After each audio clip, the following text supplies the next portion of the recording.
Hello friends, I'm Karthik. Thanks a lot for watching this video. Here I'm going to talk all about Aperture. I'll try to give as much details as possible which will help you understand better what Aperture means in photography. So stay tuned.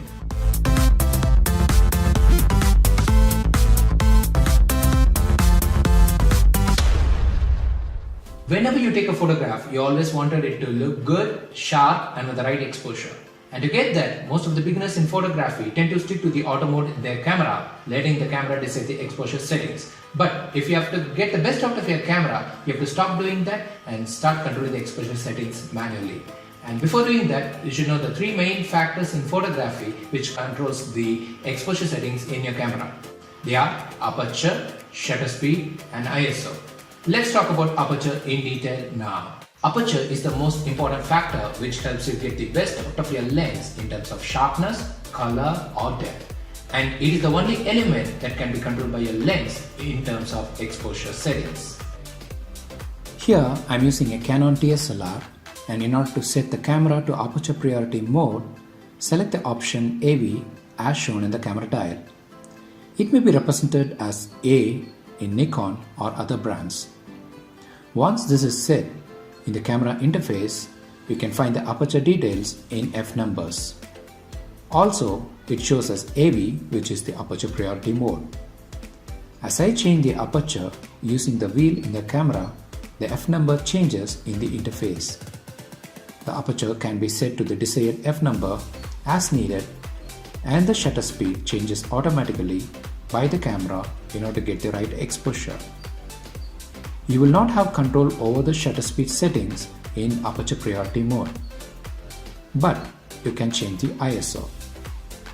In case I change to TV mode or shutter priority mode, then the interface changes. Now I can only control the shutter speed and no longer have control over aperture. For now, we will concentrate only on the aperture priority mode, which is the AV mode in the camera. Aperture is a small hole in the lens through which the light enters. As the size of the hole changes, the aperture changes. When I say hole, it's generally the diameter of the diaphragm of the lens. It is generally expressed in terms of f-stops. F means focal, stops because it stops the light from entering into the camera body. It is expressed like f3.5, f4.5, and there is a series of f numbers in which the aperture is represented. F-stop is generally expressed in terms of fractions, which is the focal length of the lens divided by the diameter of the diaphragm of the lens, as you can see inside this. As I change the focal length, you can see that the opening of the lens or the diaphragm of the lens changing. Thus, the aperture changes as you change the focal length of the lens. There are lenses in which the aperture stays constant even if you change the focal length, but they are expensive. Here's the tricky part. As the f number increases, the aperture generally decreases, which means amount of light entering the camera body decreases. Always remember, f number is inversely proportional to the aperture. As the f number increases, the aperture decreases, and as the f number decreases, the aperture increases. Now you may think, what difference is going to make? Say I'm increasing the aperture, say I'm decreasing the aperture. We understand that the light entering the camera body changes, so how is it going to impact the image? One, obviously as the light decreases, the exposure decreases, so the image becomes darker. That's one thing. Other main thing is the depth of field. So what's depth of field? It is the amount of image that is in focus, in front and behind the point from where focusing the subject. It may sound a little complicated. Let me explain with an example. In this example, I'm starting with the low f number that my kit lens allows, f3.5, which is the largest aperture here. The first card is in complete focus and sharp, and if you see, the rest of the cards are blurred, and the blur increases as you go far behind the first card.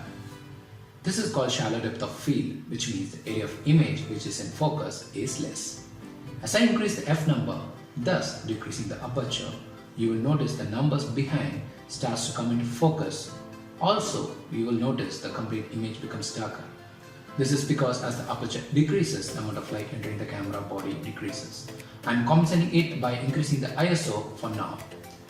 And with a larger f number, you will notice almost all numbers are visible. This is called larger depth of field, as majority of the image are in focus now. Hope this helps you to understand what is depth of field. Every lens has a limitation of how large or how small an aperture can get. The maximum aperture is always important in a lens than the minimum aperture. The lens with aperture like f1.4 or f1.8 or f2.8 are called fast lenses because of the maximum aperture. It is very good for night photographies and low light photographies. Here I have the basic Canon zoom lens. You can see that it's mentioned as 1:4-5.6 here. And this range may differ for different lenses. Also you can see it's mentioned as 55-250 mm. So what does it mean? Please listen carefully. 55 mm is the minimum and the 250 mm is the maximum focal length the lens allows. And at the minimum focal length of 55 mm, the maximum aperture this lens allows is 4, and at the maximum focal length of 250 mm, the maximum aperture the lens allows is 5.6. That is why the maximum aperture allowed by the lens is always important than the minimum aperture. In these two images, you can notice that the subject is very sharp and the background is blurred. If you want to shoot such images, then you should know the following key rules which will make your work easy. Number 1. Use the wider aperture possible or small f-stop number that your lens allows. Wider the aperture, larger the blur in the background. Number 2. As the distance between the subject and the background increases, the blur in the background increases. So, more the distance between the subject and the background, more the background blur. Number 3. Closer the camera to the subject, more the blur in the background. Which means you can get as close as possible to the subject and make sure that your lens is able to focus the subject. If you shoot an image in that position, then the probability of getting a blurred background is more. Number 4. Longer lens produce more background blur than smaller lens. For example, same shot taken in a 70 mm lens will have more blur in the background than a shot taken in a 15 mm lens. You can try these combinations of above points as per your feasibility and get pictures with a sharp subject and a blurred background. Shooting an image with a larger aperture or a lower f-stop number helps you to get the blurred background and a sharp subject. So what happens if I decrease the aperture or increase the f number? There is a dramatic change in the way the photograph is taken. As you can see that in these images, the sun appears like a star. And this effect is generally known as sunburst or sunstar effect. This is achieved mainly with high f numbers or low aperture. Follow these steps to shoot such images. Number 1. Always use high f numbers or low aperture your lens allows. It is recommended to use the range from f16 to f22. Number 2. Make sure you don't shoot the sun directly as it may overexpose the photograph. Instead, you can find a spot like in these images where sun can be seen through the narrow openings in the trees. Number 3. If you wanted to shoot the sun directly, then you need to have an ND filter or neutral density filters to reduce the exposure.